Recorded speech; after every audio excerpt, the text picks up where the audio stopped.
오늘은 창세기서 45장 8절 이하에 있는 말씀을 통하여 나를 이리로 보낸 이는 이라는 주제를 가지고 은혜를 나눠보고자 합니다. 우리는 어떤 삶을 살아감에 있어서 우리가 이 세상에서 여기에 속해질 때도 있고 저기에 속해질 때도 있고 우리가 올 때가 있으면 갈 때가 있고 해야 할 때가 있으면 하지 말아야 할 때가 있는 것처럼 전도서 3장에 범사에 기한이 있고 때가 있습니다. 그런데 우리는 그런 삶을 살아감에 있어서 내가 받아들이고 싶지 않은 환경도 있고요. 또 내게 허락된 것은 아니지만 어떻게든 쫓아가서 내게 허락된 것으로 받아들이고 싶은 심정일 때도 있습니다. 그러나 우리는 분명히 알아야 할 것은 모든 것들이 하나님의 주권 안에 있음을 우린 믿어야 할 줄 믿습니다.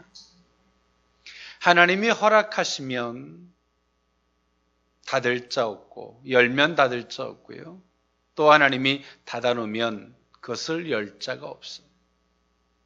그래서 오늘 우리는 범사에 그 하나님 앞에 무릎 꿇는 그 겸손함이 있어야 될 줄 믿습니다. 하나님이 우리 인생을 막아놓으면 우리 주변에 있는 모든 사람은 다 적이 됩니다. 그러나 하나님이 우리에게 길을 열어놓으면 우리 주변에 있는 모든 사람이 다 내게 벗이 됩니다. 오늘 우리는 그 주변의 상황과 환경을 탓할 일이 아니라 우리는 하나님이 열어주시기를 기도해야 할 줄 믿습니다. 하나님이 열어주시면 그것은 다른 말로 이야기하면 하나님의 허락하심입니다. 하나님이 열어놓은 길은 아무리 흉악한 사람이 우리의 앞길을 막으려고 해도 막을 수가 없어요. 왜 막을 수가 없냐면 곧 그것은 만왕의 왕이시고 전능자를 가로막는 것이기 때문에 그들 스스로 그것을 가로막을 수가 없는 거예요. 그래서 오늘 우리는 때로는 하나님은 그 성도들에게 때론 그 길을 열어줄 때가 있고 닫게 하실 때가 있어요. 그것을 우리가 흑백의 논리로 받아들여서 내가 내 앞길을 하나님이 닫아놨을 때 내가 저주받은 것 같은 개념으로 받아들일 것이 아니라 하나님이 닫아놨을 때 우리는 기도해야 되고요. 할렐루야. 하나님이 열어놨을 때는 주저하지 아니하고 담대하게 그 앞을 향해 나아가야 될 줄 믿습니다. 이것이 하나님이 우리에게 일하시는 방편이에요. 그런데 하나님이 우리에게 때론 닫아놨는데 어떻게 하든 나아가려고 방법을 찾고 그 문을 두드리고 힘으로 어떻게 방법으로 해결하려고 하면 할수록 돌아오는 건 우리의 상처고 실망과 낙담으로 다가올 수밖에 없어요. 그런데 하나님이 우리에게 막아놨을 때에 정말 현명한 사람은 내게 왜 막아놨는지를 생각하고 엎드려 기도하는 거예요. 회개할 것이 있다면 회개하시고 주의 선한 뜻을 찾게 될 때가 있으면 찾고 그 내일을 준비하기 위해서 기도할 것이라면 그 내일을 준비함이 마땅할 줄 믿습니다. 그래서 오늘 하나님이 우리에게 막아놨을 때는 우리가 해야 할 모습이 있어요.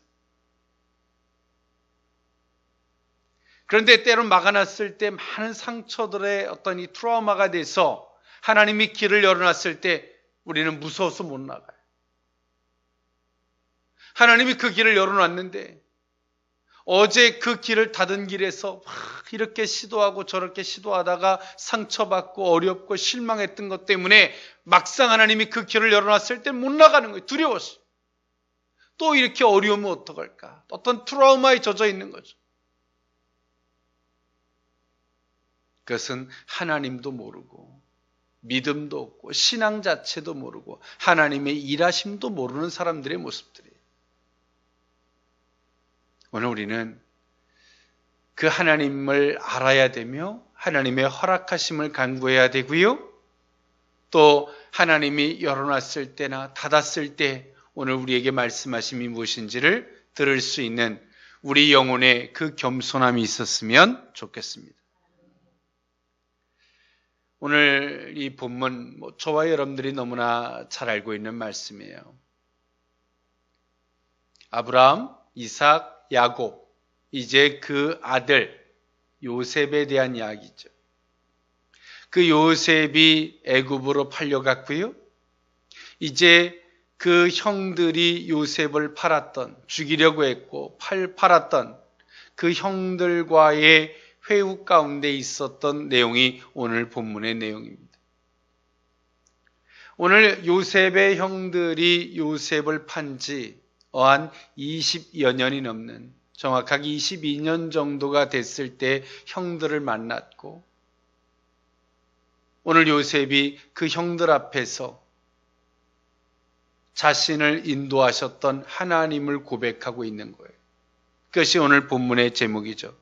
나를 이리로 보내신 이는 형님들이 아니라 하나님이십니다.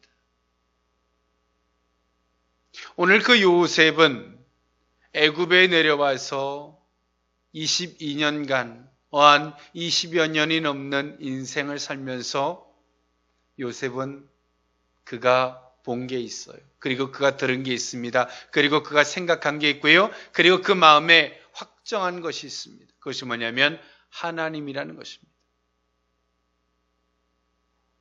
요셉은 그 인간적으로 보면 비참한 일을 겪었어요. 어린 나이에 형들로 말미암아 살해의 위협을 받았고, 또 형제들에게 팔리움을 당해서 철저한 배신감, 내지는 영원히 치료받지 못할 그 상처를 받게 됩니다.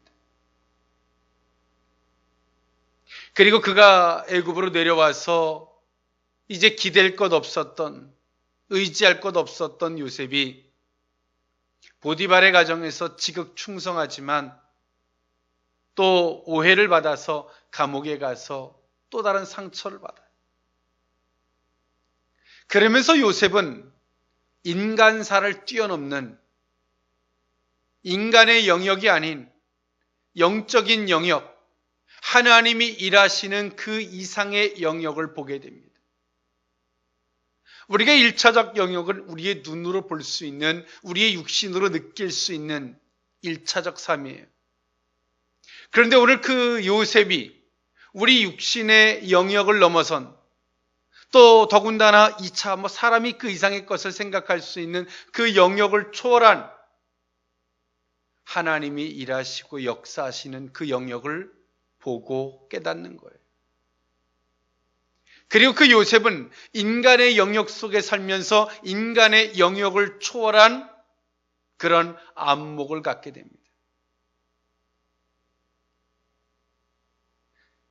이 세상의 영역을 초월한 안목을 요셉이 갖고 그 영역을 가졌을 그 즈음에 하나님은 요셉에게 미션을 시키죠. 7년의 풍년과 7년의 흉년. 그 속에서 내게 상처를 주고 아픔을 주던 형제들과의 회유를 겪게 됩니다.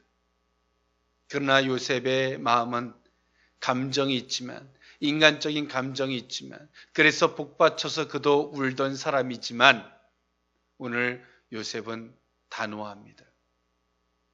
그리고 분명합니다. 하나님의 영역에서 모든 것들을 보고자 했던 요셉이기 때문에 가능했는 줄 믿습니다. 오늘 나를 보내신 이는 하나님이십니다. 형들이 아닙니다. 1차적인 영역, 2차적인 영역을 다 초월한 하나님의 영역에서 오늘 요셉은 그 형들을 대하고 있죠. 오늘 그 의미를 세 가지로 나누어 살펴보고자 합니다. 첫 번째로는 보내신 이의 의도를 아는 것입니다. 창세기서 45장 5절에 있는 말씀이에요. 당신들이 나를 이곳에 팔았다고 해서 근심하지 마소서. 한탄하지 마소서. 하나님이 생명을 구원하시려고 나를 당신들보다 먼저 보내셨나이다 라고 요셉은 이야기했어요. 오늘 요셉이 그 형제들을 만나기까지 한 22년이라는 시간이 걸려요. 그리고 오늘 이 요셉은 그 모든 일들을 감정으로 받지 않죠. 하나님의 하신 일의 영역으로 보고 있습니다. 바로의 꿈을 해석하면서 하나님의 하시는 일을 읽어내고 그 내일을 준비했던 요셉의 삶이에요. 7년의 풍년과 7년의 흉년, 그 흉년이 채 2년쯤에 오늘 그 형제들이 내려온 거예요. 이제 나머지 흉년은 5년이 남아있어요. 이 흉년이 얼마나 잔인한 흉년이었는지를 볼 수 있어요. 흉년이 2년뿐이 안 됐는데 가나안 땅에 머물고 있었던 그 가족들이, 그 형제들이 곡식을 구하러 애굽에 내려온 거 보면 그 흉년이 얼마나 잔인했는지를 보여줘요. 그런데도 하물며 이제 흉년이 5년이라는 시간이 더 남아있었을 때에 그 형제들이 온 거예요. 오늘 우리는 이 본문을 보면서 성경 구절이 하나 떠올라요. 하나님이 합력하여 선을 이루시는 하나님이시다 라는 성경 구절이 떠올라요. 오늘 요셉이 그가 꿈을 꿀 때, 또 그가 형제들한테 팔릴 때 오늘 요셉이 자기가 오늘 이 자리에 있을 걸 알았을까요? 그 꿈의 내용에서는 그 요셉이 기가 막히게 높은 위치에 있을 거를 예견했지만 오늘 요셉이 그가 총리의 자리에 설 거라고 하는 것을 한 번쯤 생각해 봤을까요? 그저 편안한 날에 유추해서 생각해 보건대 어느 위치에 쓰겠다 정도지 그것이 애굽이고 애굽에서의 총리고 7년 풍년과 흉년 가운데 이런 것을 생각할까요? 생각할 수 없었을 거예요. 그러나 하나님은 아셨는 줄 믿습니다. 오늘 우리의 길을 인도하신 하나님은 이러한 분이십니다. 그래서 우리가 약속의 신앙을 믿어야 하는 것은 그 모든 것들은 디테일한 걸 잘 몰라요. 그러나 하나님의 약속 안에서 보면 우리를 사랑하시고 우리를 쓰시고 우리를 구원하시겠다는 큰 약속이 있어요. 할렐루야. 그러나 그 약속의 그 깊이, 그 속에 디테일한 것도 우리는 다 알 수가 없어요. 우리를 어디로 보내서 어떤 위치에 세우고 그들이 그 앞에 와서 우린 몰라요. 그런데 우리는 생각해야죠. 그리고 우리는 겸손해야 돼요. 우리가 생각해야 할 영역은 무엇일까요? 하나님의 약속을 믿는 믿음인 줄 믿습니다. 그리고 그 믿음 안에서 우리에게 주어지는 모든 일들을 보는 것입니다. 내가 팔리움을 당하던, 내가 어떤 음모를 겪던 그 약속 안에서 보는 거예요. 왜 그렇게 봐야 될까요? 우리도 슬픈 일을 겪으면 슬프고 기쁜 일을 겪으면 기뻐요. 그러나 사람이 감당할 수 없는 어려움이 오면 누구나 다 실족할 수밖에 없어요. 그런데 말입니다. 하나님의 약속 안에서 보면 우리는 실망할 수 있지만 낙담까지는 가지 않아요. 할렐루야. 또 낙담할 수 있지만 쓰러져 죽진 않아요. 다 할 수는 없지만 말이에요. 그래서 우리는 약속의 신앙을 가져야 돼요. 그리고 우리는 또 겸손해야 되는 이유가 무엇이냐면 우리는 우리의 내일을 알 수 없고 우리에게 일어나는 그 세세한 것들을 다 알 수 없어요. 요셉이 보디발의 가정으로 가고 싶어 간 것도 아니고요. 그가 총리가 되고 싶어서 오늘 총리의 위치에 있는 것도 아니에요. 그러나 단 하나님은 오늘 요셉을 향한 의도를 알아요. 요셉이 그가 모든 쓰라린 삶의 현장에서 하나님을 경험하다 보니까 그 요셉이 하나님을 알게 돼. 오늘 요셉의 나이가 이제 30대 중후반의 나이예요. 요셉이 총리에 앉았을 나이가 만 30세였고요. 7년의 풍년과 7년의 흉년, 이제 이 나이가 30대 후반, 39이죠. 어찌 보면 젊은 나이예요. 오늘 이 요셉이 하나를 알아요. 하나님이 디테일하게 세세하게 하는 일은 나 몰라도 하나님 안에서 모든 것들을 보고자 하니까 보이는 게 하나가 있었어요. 그것이 뭐냐면 하나님의 의도입니다. 할렐루야. 우리는 하나님의 의도를 알면 우리는 그것으로 인하여 군림하거나 교만해질 수 없어요. 하나님의 의도를 알면 말입니다. 오늘 요셉도 그 형제들을 만났을 때 그 복수하고 싶은 마음이 왜 없겠어? 인간인데. 그 여러 형제들 중에서 누가 주범인지를 잘 알잖아요. 누가 주도했는지 잘 알잖아요. 왜 그 사람에게 대해서 억울함이 없겠어요? 그런데 말이에요. 그거를 요셉이 초월하고 있어요. 그것이 뭡니까? 하나님의 의도를 안 거예요. 할렐루야. 하나님을 아는 걸 넘어서, 하나님을 만난 것을 넘어서 그가 하나님이 자신을 향해서 무엇을 의도하고 있는지 알아요. 창세기서 45장 1절에 보니까 요셉이 얼마나 그가 서글프고 힘들었는지를 보여줘요. 요셉이 시종하는 자들 앞에서 그 정을 억제하지 못하여 소리질러 모든 사람을 자기에게서 물러가라 하고 그 형제들에게 자기를 알리니 그때 그와 함께한 다른 사람이 없었더라 라고 이야기해요. 그리고 요셉이 큰 소리로 우니 애굽 사람에게 들리며 바로의 궁중에 들리더라 라고 이야기해주고 있습니다. 요셉이 그 정을 억제하지 못해서 혈육간의 정이에요. 막 눈물이 쏟아지는 거예요.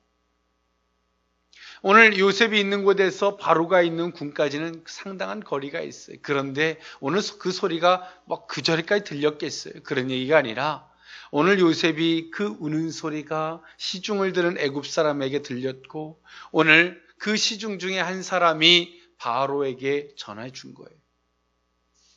오늘 요셉도 그러던 사람이에요. 오늘 그 사람이 말해주고 있어요. 나를 이리로 보내신 이가 누구냐? 당신들이 나를 이곳에 팔았다고 해서 5절입니다. 근심하지 마소서. 요셉은 그 와중에 형제들이 두려워 떨고 있는 걸 보죠.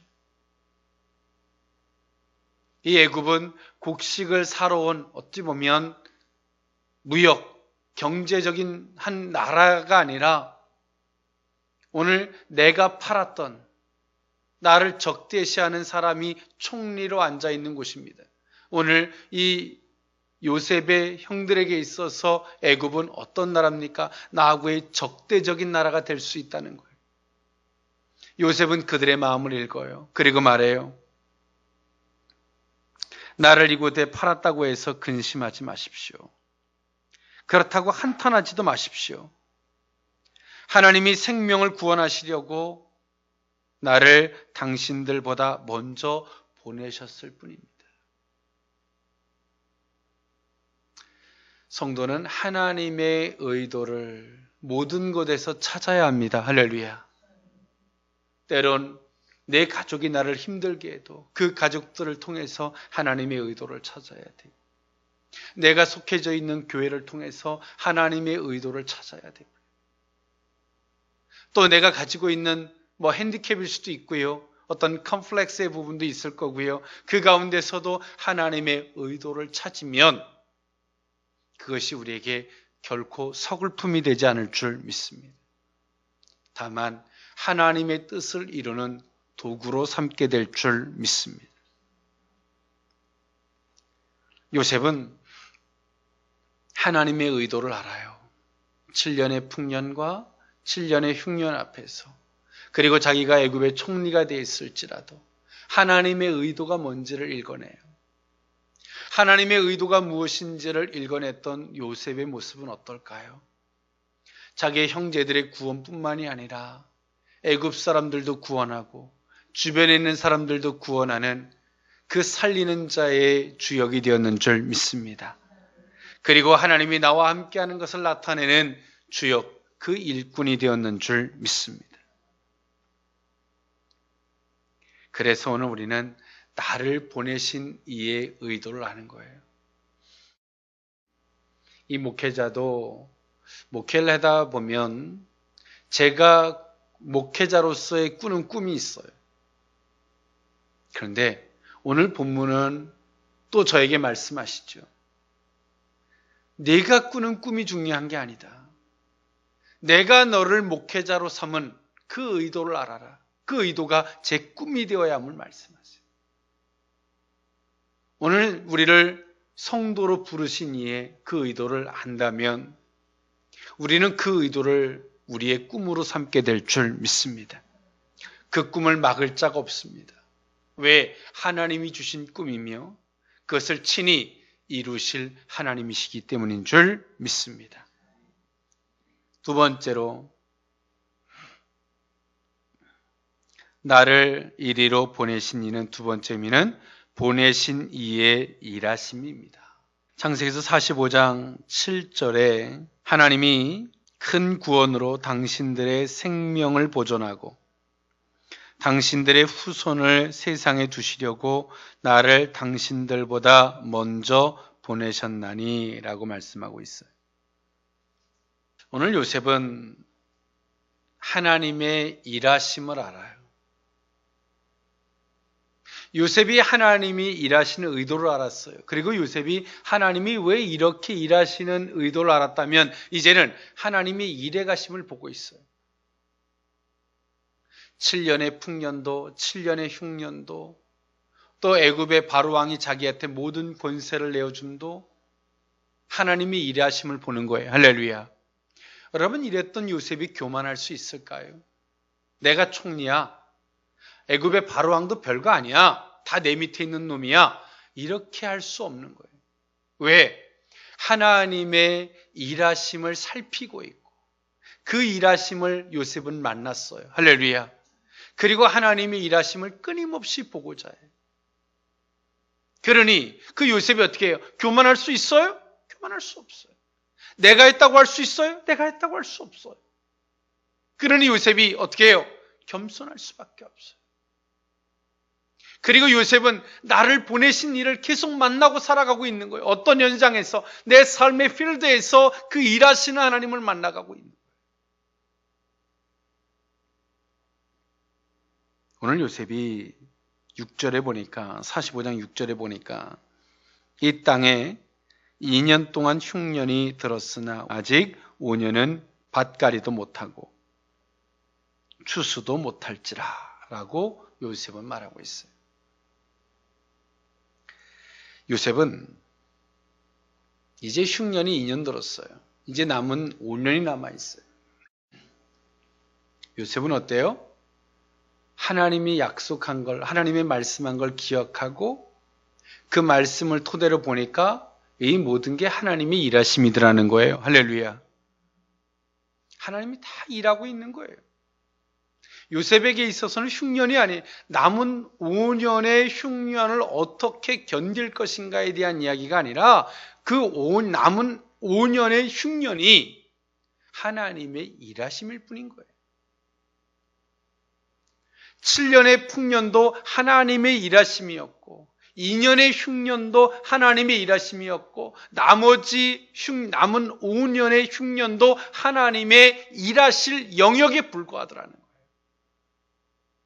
흉년이냐 풍년이냐가 중요한 게 아니라 하나님이 일하시는 거예요.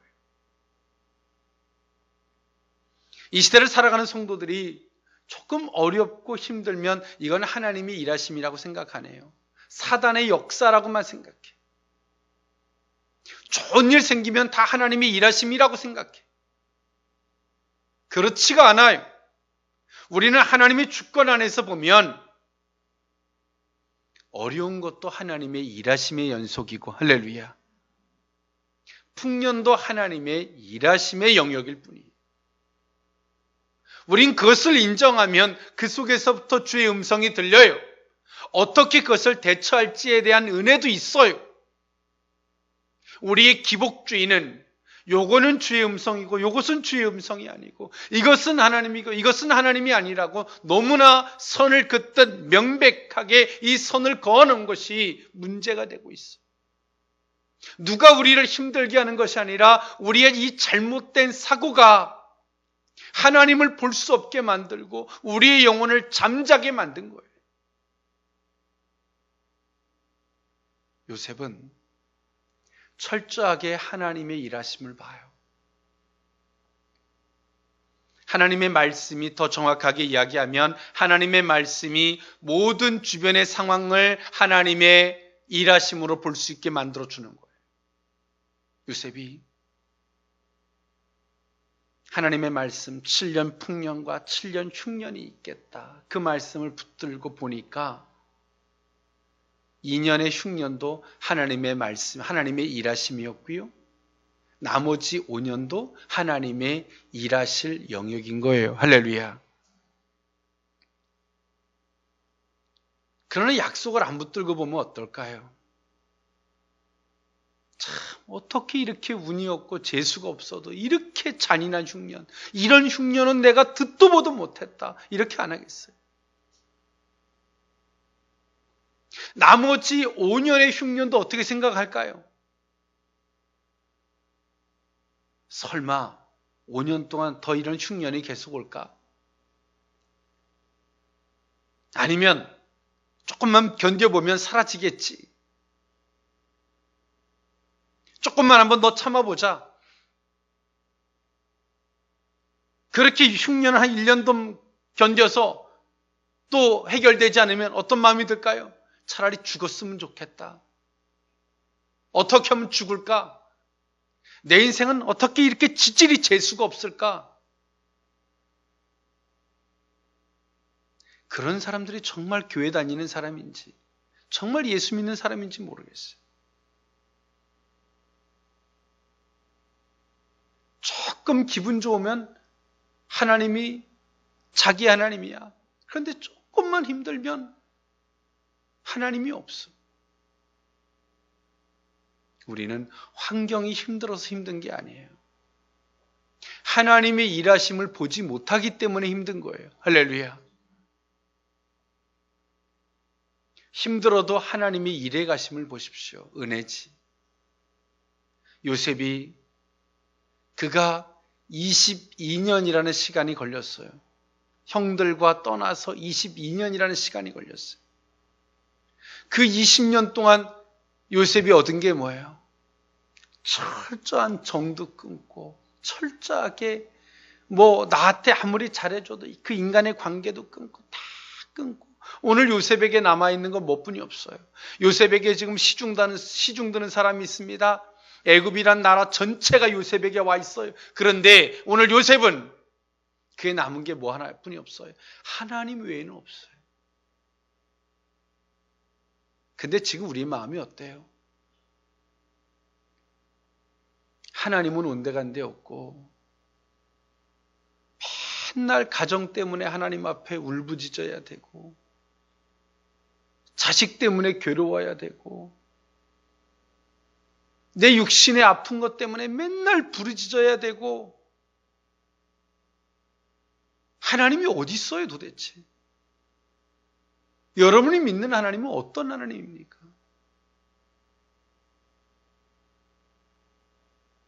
그렇게 해서 기도 응답 받았다라고 말하는 그들이 하나님이 정말 하나님일까요? 요셉이 이렇게 팔려와서 고향으로 돌아가게 해달라고 그가 1년, 2년, 3년, 10년 정도는 기도 안 했겠어요? 기도 응답 안 한 겁니까 그게? 오늘 만났다고 그래서 이게 기도 응답이에요? 우리가 기도하고 기도 응답이 뭡니까 도대체? 여러분의 사고 자체를 뜯어고치십시오. 이건 복음도 아니고 성경도 아니고 신앙도 아니에요. 그것을 기도 응답이라고 자랑하는 사람이 있고 나는 응답받지 못했다고 서글퍼하는 사람이 있어요. 하나님이 이래 가심도 아무것도 모르는 사람들 깨어날 수 있기를 원합니다. 오늘 요셉은 하나님이 이래 가심을 봐요. 그것이 우리 모두에게 생명이 됨을 아는 거예요. 사람에게 실망하지 마십시오. 환경에 실망하지 마십시오. 하나님이 이래 가심을 보는 순간 모든 자들이 다 하나님의 도구일 뿐인 줄 믿습니다. 마지막 세 번째로 나를 이리로 보내신 이는 세 번째 미는 보내신 이의 성취하심입니다. 창세기서 45장 8절 9절에 있는 말씀이에요. 그런즉 나를 이리로 보낸 이는 당신들이 아니요 하나님이시라. 하나님이 나를 바로에게 아버지로 삼으시고 그 온 집의 주로 삼으시며 애굽 온 땅이 통치자로 삼으셨나이다. 9절 당신들은 속히 아버지께로 올라가서 아뢰기를 아버지의 아들 요셉의 말에 하나님이 나를 애굽 전국의 주로 세우셨으니 지체 말고 내게로 내려오사라고 말하고 있어요. 오늘 요셉은 그렇게 말해요. 자기가 총리가 됐어요. 내가 말입니다. 어떻게 총리가 되기까지 내가 어땠는 줄 아십니까? 라고 말하지 않고 이렇게 얘기해요. 하나님이 나를 바로에게 아버지로 삼으시고, 사실 오늘 본문의 원문에 가까운 말은 바로의 조력자로 삼았다. 또 다른 본문에는 바로의 주로 삼았다라는 표현이 있어요. 오늘 요셉은 뭐라고 말해요? 나를 하나님이 바로의 아버지로 삼으셨다. 그리고 온 집의 주로 삼으시며 온 땅의 통치자로 삼으셨다. 하나님이 한 거예요. 9절에도 보니까 빨리 아버지에게 가서 이것을 말씀하십시오. 그러면서 뭐라 그래요? 말해 하나님이 나를 애굽 전국의 주로 세우셨으니. 요셉은 항상 말의 전제가 뭐예요? 하나님이 이렇게 하셨다. 하나님이 이렇게 하셨다는 거예요. 할렐루야. 하나님이 일해 가심을 받던 요셉이 이제 더 나아가서 하나님이 모든 걸 성취하신 걸 봐요. 하나님이 하셨습니다. 하나님이 하셨습니다. 나를 판 것도 하나님이 하신 거고, 나를 죽이려고 한 것도 하나님이 하신 거고, 내가 여기 온 것도 하나님이 하신 거고, 다 하나님이 하신 겁니다. 그런 순간 오늘 요셉에게 뭐가 없어요? 나와 너의 막 이 악감정이 없어져. 할렐루야. 그리고 오늘 요셉이 하나님의 성취를 보고 있어요. 그 요셉이 뭐만 남아요? 또 하나님이 하실 성취를 기대해. 할렐루야. 하나님이 하신 성취, 하나님이 하셨습니다를 고백하는 사람들에게는 무엇이 기대가 뒤따라오냐면 하나님이 성취하실 걸 기대해. 그러면 어떻게 될까요? 인간의 방법론이 버려져. 인간의 추악한 방법이 사라지고 단 하나가 남는데 뭐가 남냐? 하나님의 성취를 기대해. 그리고 하나님이 성취해 주시기를 요청하게 돼요. 할렐루야. 이것이 신앙이에요. 그래서 오늘 요셉이 그 형들과 회유하면서 한 말이 나를 이리로 보내신 이가 하나님이시고 지금까지 이 모든 일들을 하신 이가 하나님이시고 이렇게 조목조목 하나하나 성취하신 이가 하나님이시고 이제 아버지에게 가서 말씀하셔서 내려오게 하십시오. 이제 이 나중에 이 모든 일들을 성취하실 이가 하나님이십니다. 할렐루야. 오늘 요셉은 이 얘기를 하고 있는 거예요. 우리는 하나님 앞에 거룩한 도구인 줄 믿습니다. 때론 그 과정이 사람한테 상처받고 버림받고 배신감 당하는 것처럼 보일 수 있어요. 그런데 오늘 우리가 우리 안목이 하나님을 볼 수 있는, 하나님을 들을 수 있는, 하나님을 생각할 수 있는, 하나님의 성취를 목격하고 하나님의 성취를 기대할 수 있는 우리의 신앙이 될 수 있기를 원합니다. 기도합니다. 사랑의 하나님 감사합니다. 나를 이리로 보내신 이는 당신들이 아니라 하나님입니다 라고 고백했던 이 요셉의 고백이 우리의 고백일 수 있기를 원합니다. 비록 이 세상에 육신의 몸을 담고 살지만 이 육신을 초월한 거룩한 안목, 영적인 안목, 그 믿음의 안목을 허락하여 주옵소서. 축복하옵고 예수님의 이름으로 기도하옵나이다. 아멘.